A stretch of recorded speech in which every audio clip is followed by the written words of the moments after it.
मौसम से जुड़ी जानकारी और लाइव मौसम खबरों के लिए हमारे YouTube चैनल को सब्सक्राइब करें और बेल आइकॉन दबाकर हर अपडेट पर रखें नजर। नमस्ते, आप सबका बहुत बहुत स्वागत है स्काई मैट वेदर के वेदर बुलेटिन में। मेरा नाम महेश पलावत है। पश्चिमी विक्षोभ पहुंच चुका है, एक के बाद एक आ रहे हैं हालांकि, और हमने देखा कि जो दिसंबर के आखिर में पश्चिमी विक्षोभ आया था उसने काफी ज्यादा कड़ाके की सर्दी कर दी थी 2 जनवरी से 8 जनवरी के बीच।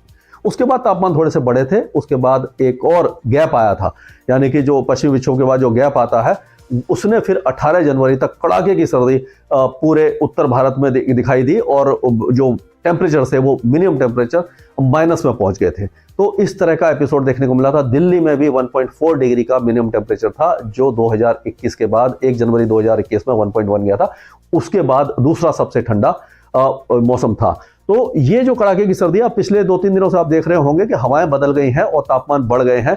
जो 0 से नीचे टेम्परेचर थे वो हट गए हैं, डबल डिजिट में तापमान आ गए हैं। दिल्ली एनसीआर के साथ साथ पंजाब, हरियाणा, राजस्थान, उत्तर प्रदेश, मध्य प्रदेश, सभी इलाकों में तापमान थोड़े से बढ़े हैं। दिन भी थोड़ा सा गर्म होने लगा है। और एक और मैं आपको बात बताना चाहता हूं कि मैंने अपना एक नया इंस्टाग्राम हैंडल शुरू किया है, वेदर कोच _महेश। उसमें मैं 1-1 मिनट के वीडियो डालूंगा, यानी कि शॉर्ट्स डालूंगा जो किसी भी एक टॉपिक पर होंगे, यानी कि कहां पर ज्यादा स्नोफॉल होगा, कहां पर हेल स्टॉर्म होगा, कहां बारिश होगी और वेस्टर्न डिस्टर्बेंस क्या होता है, इस तरह की कई चीजें मैं डालूंगा। और वो आप सबसे रिक्वेस्ट है कि आप उसे फॉलो करें। तो अब क्या होगा कि ये वेस्टर्न डिस्टर्बेंस जो है ये अगले 2-3 दिनों तक स्नोफॉल देगा पहाड़ों पर, और उसके बाद दूसरा जो वेस्टर्न डिस्टर्बेंस है वो 27 तारीख की रात से आएगा और फिर से जो स्नोफॉल है वो 30 तारीख तक पूरे पहाड़ों पर दिखाई देगा और काफी हैवी स्नोफॉल हो सकता है। यानी कि जनवरी के महीने में, नवंबर और दिसंबर के महीने में वेस्टर्न डिस्टर्बेंस नहीं आए थे लेकिन बहुत ज्यादा कमजोर थे, स्नोफॉल नहीं हुआ था। और जो मैदानी भागों में जो बारिश होती है, सर्दी की बारिश होती है, वो बिल्कुल भी ना के बराबर थी और पूरा मौसम सूखी सर्दी गई थी और इसीलिए घना कोहरा भी नहीं हुआ था और फसलों को भी थोड़ा सा दिक्कत का सामना करना पड़ा, क्योंकि जो नवंबर और दिसंबर में जो तापमान ज्यादा बढ़े हुए थे तो जो रबी की फसल होती है उसको जो कड़ाके की सर्दी का इंतजार होता है। हालांकि इतनी ज्यादा कड़ाके की सर्दी पड़ी कि जो पाला पड़ने लग गया और राजस्थान में फसलों को नुकसान भी हो गया। यानी कि 2 तरह के वेदर थे, नवंबर दिसंबर गर्म था और जनवरी इतना ज्यादा ठंडा हो गया कि पाला पड़ने लगा। लेकिन अब पाला हट गया है और आगे भी पाला पड़ने की उम्मीद दिखाई नहीं दे रही है। अब ये जो वेस्टर्न डिस्टर्बेंस एक के बाद एक आएंगे, अब पहाड़ों पर बहुत अच्छा स्नोफॉल देंगे। लेकिन जब स्नोफॉल होता है तो एक और दिक्कत का सामना करना पड़ता है पहाड़ों में खास करके, क्योंकि इस समय क्या है कि छुट्टियां काफी लंबी हो रही हैं। 26 जनवरी है, उसके बाद फ्राइडे है और सैटरडे संडे, यानी कि अगर फ्राइडे की कोई छुट्टी ले लेता है तो 4 दिन का लंबा वीकेंड हो रहा है। और कई लोग, यानी कि उत्तर भारत के कई लोग हैं जो पहाड़ों का रुख कर रहे हैं। लेकिन आपको मैं बता दूं कि आप जाना चाहें जाएं, वहां पर स्नोफॉल बहुत अच्छा हो रहा है। लेकिन एक बात का ध्यान रखने की बहुत जरूरत है कि वहां पर जो स्नोफॉल जब ज्यादा होता है तो जो रोड है वो रुक जाती हैं, अवरुद्ध हो जाती हैं, रास्ते जाम हो जाते हैं, ट्रैफिक बहुत ज्यादा बढ़ जाता है।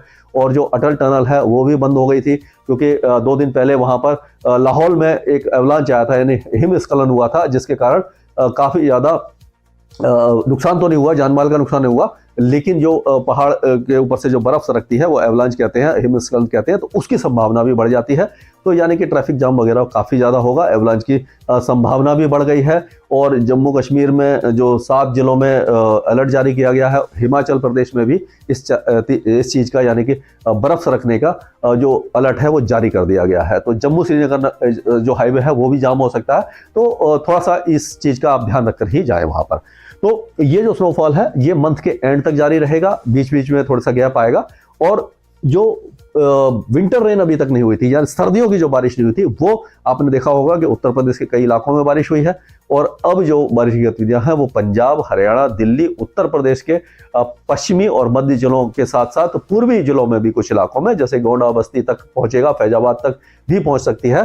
तो ये सारी वेदर एक्टिविटी होगी। उत्तरी और उत्तर पूर्वी राजस्थान में भी बारिश की गतिविधियां होंगी।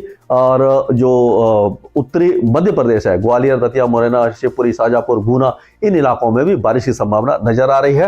और अब ओले गिरने की भी संभावना बहुत ज्यादा प्रबल होती जा रही है। उसका कारण यह है कि जो हवाएं हैं वो मर्ज हो रही हैं। कई वेदर सिस्टम बने हुए हैं। एक तो ये वेस्टर्न डिस्टर्बेंस एक के बाद एक आ रहे हैं जो पहाड़ों पर मॉइस्चर लेकर के आ रहे हैं। यानी मॉइस्चर कहां से लाते हैं? ये मेडिटेरियन सी से जो बादल उठते हैं और वहां से इराक, ईरान, अफगानिस्तान, पाकिस्तान ये होते हुए, क्योंकि बीच में कोई भी बड़ा पहाड़ नहीं है, जब ये हिमालय पर पहुंचते हैं तो यहाँ पर इनको रुकावट मिलती है और इस तरह से हवाएं घूमती है। इसी के प्रभाव से क्या होता है, इंड्यूस्ड साइक्लोनिक सर्कुलेशन बन जाता है उत्तर भारत में, जो राजस्थान में बन गया है। तो ये जो साइक्लोनिक सर्कुलेशन है ये भी मॉइस्चर को पुल कर रहा है यहाँ से। और दूसरी बात है कि ये जो हवाएं हैं ये यहाँ से आप अगर देखेंगे तो ये जो हवाएं हैं ये अरब सागर से भी नमी लेकर के इस तरह से आ रही है। ये जो आप लाइन देख रहे हैं ना, ये जो काले रंग की बनी हुई है, ये अरब सागर से नमी लेकर के मध्य प्रदेश, उत्तर प्रदेश यहाँ तक आ रही है। और ये जो एंटी साइक्लोन आप देख रहे हैं ये ओडिशा और झारखंड पर, इसके प्रभाव से भी घड़ी की दिशा में हवाएं घूमती हुई यहाँ से मॉइस्चर लेकर के आ रही है। तो ये जो मॉइस्चर है यानी कि नमी हो गई आपकी बंगाल की खाड़ी और अरब सागर से आ रही है, ये साइक्लोनिक सर्कुलेशन है, ये भी यहाँ से मॉइस्चर खींच रहा है। तो पूरे उत्तर भारत में जो नमी है बहुत ज्यादा बढ़ गई है। और ऐसा एपिसोड हमने देखा था, हालांकि इतना ज्यादा खतरनाक नहीं है, जो उत्तराखंड में त्रासदी हुई थी उस समय क्या था कि एक वेस्टर्न डिस्टर्बेंस था, साइक्लोनिक सर्कुलेशन था, दोनों समुद्रों से नमी आ रही थी और जो बहुत ही झील थी उसके जो किनारे टूट गए थे। तो जो हमने देखा था केदारनाथ में जो हुआ था, बहुत ज्यादा तबाही हुई थी 2016 में। तो ऐसा तो कुछ नहीं है, लेकिन फिर भी इन इलाकों में बर्फबारी काफी ज्यादा होगी, हिमस्खलन भी कुछ इलाकों में हो सकता है। उत्तर भारत में ये जो नमी आ रही है दोनों तरफ से, तो पंजाब, हरियाणा, दिल्ली, उत्तर प्रदेश और उत्तरी राजस्थान, उत्तर पूर्वी राजस्थान, उत्तरी मध्य प्रदेश, इन सारे इलाकों में बारिश की गतिविधियां 26-27 तारीख तक रहेंगी। और दिल्ली में भी जो 26 जनवरी की गणतंत्र दिवस की जो परेड होगी उस समय बारिश होने की संभावना हमें नजर आ रही है। तो इस चीज का थोड़ा सा ध्यान रखने की जरूरत है। और जो पश्चिमी राजस्थान है जैसे कि जैसलमेर, जोधपुर, बाड़मेर, सिरोही, पाली, नागौर, राजसमंद, डूंगरपुर, इन इलाकों में बारिश नहीं होगी।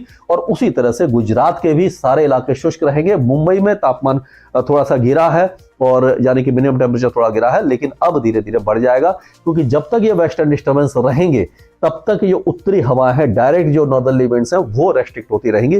तो मंथ एंड में जाकर के जब ये वेस्टर्न डिस्टर्बेंस हटने लग जाएंगे, फिर जब बर्फीली हवाएं उत्तर दिशा से चलेंगी तो वो पंजाब, हरियाणा, दिल्ली, राजस्थान, मध्य प्रदेश और महाराष्ट्र के कई इलाकों का तापमान गिराएंगी। सर्दी एक बार फिर से आएगी, यानी कि अभी आपको वूलन रखने की जरूरत नहीं है, यानी कि पैक करने की जरूरत नहीं है। अभी एक बार फिर मंथ के एंड में या फरवरी के पहले सप्ताह में सर्दी दोबारा दर्शन देगी, यानी कि दोबारा फिर परेशान करेगी। लेकिन इतनी ज्यादा कड़ाके की सर्दी इसलिए नहीं होगी कि जैसे जैसे हम आगे बढ़ते हैं तो जो तापमान है, एवरेज है तापमान का, वो भी बढ़ता जाता है, इसीलिए बहुत ज्यादा कड़ाके की सर्दी नहीं होगी, लेकिन फिर भी सर्दी दोबारा आएगी।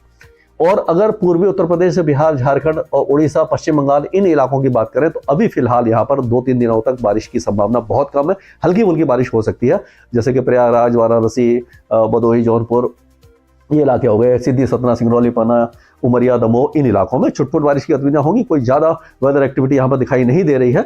और जो अगला वेस्टर्न डिस्टर्बेंस आएगा 27-28 के बाद, हो सकता है कि उस समय यहाँ पर बारिश की गतिविधियां हो जाए और बहुत ज्यादा हैवी स्पेल की संभावना यहाँ पर नहीं है। हालांकि पश्चिमी उत्तर प्रदेश, पंजाब, हरियाणा के उत्तरी जिलों में बारिश की संभावना काफी ज्यादा अच्छी है। और पूर्वोत्तर राज्यों में फिलहाल कोई खास वेदर एक्टिविटी हमें दिखाई नहीं दे रही है। हालांकि जो रेमनेंट्स है, यानी कि जो पहले भी मैंने बताया था, जो अवशेष होते हैं वेस्टर्न डिस्टर्बेंस के, वो इस तरह से ट्रेवल करते हैं। तो कुछ इलाकों में अगले 2-3 दिनों के दौरान जो पूर्वी असम है और अरुणाचल प्रदेश की ऊंची पहाड़ियों पर बारिश की संभावना हल्की फुल्की नजर आ रही है। बहुत ज्यादा वेदर एक्टिविटी यहाँ पर नहीं होने वाली है। तो पूर्वी मध्य प्रदेश, छत्तीसगढ़, तेलंगाना, विदर्भा, मराठवाड़ा, ये इलाके अभी फिलहाल शुष्क रहेंगे। महाराष्ट्र के ज्यादातर इलाकों में बारिश की संभावना अगले 3-4 दिनों के दौरान नहीं दिखाई दे रही है। उसी तरह कर्नाटक और अंदरूनी जो आंध्र प्रदेश है, तेलंगाना, यह शुष्क रहेगा। उत्तर तटीय आंध्र प्रदेश भी शुष्क रहेगा, यानी कि विजयनगरम, विशाखापट्टनम और काकीनाडा, मछलीपट्टनम, इस इलाके में बारिश नहीं है। और जो नेल्लोर, तिरुपति में बारिश हो रही थी वो भी लगभग हट जाएगी। चेन्नई वगैरह में भी संभावना बहुत ज्यादा कम हो गई है। लेकिन ये जो हवाएं यहाँ से आ रही हैं, आप देखिए, जो बंगाल की खाड़ी से ये नमी लेकर के यहाँ पर आ रही है, ये जो हवाएं हैं और यहाँ से जो केरल में आ रही है, इनके कारण क्या होगा कि जो दक्षिणी तमिलनाडु और केरल के कुछ इलाकों में बारिश की गतिविधियां लाइट टू मॉडरेट अगले 2 या 3 दिनों तक होती रहेगी। और ये जैसे कि पम्बन हो गया, कराईकल हो गया, नागापट्टनम, तंजावुर, इन इलाकों में हो सकती है। और उसी तरह तिरुवनंतपुरम और उसके आसपास के जो इलाके हैं केरल में, और जो बाकी इलाके हैं केरल के तटीय इलाके, यहाँ पर हल्की से मध्यम बारिश की गतिविधियां दिखाई दे रही हैं। अंडमान और निकोबार द्वीप समूह के दक्षिणी द्वीप में बारिश होगी और लक्षद्वीप में मौसम लगभग साफ बना रहेगा। तो कुल मिलाकर के पहाड़ों पर भारी हिमपात, उत्तर भारत में ओले और बारिश, पूर्वी भारत में हल्की बारिश, और मध्य भारत के जो उत्तरी मध्य प्रदेश है वहां पर छुटपुट बारिश, दक्षिण में तमिलनाडु के दक्षिण में और केरल में लाइट टू मॉडरेट रेन।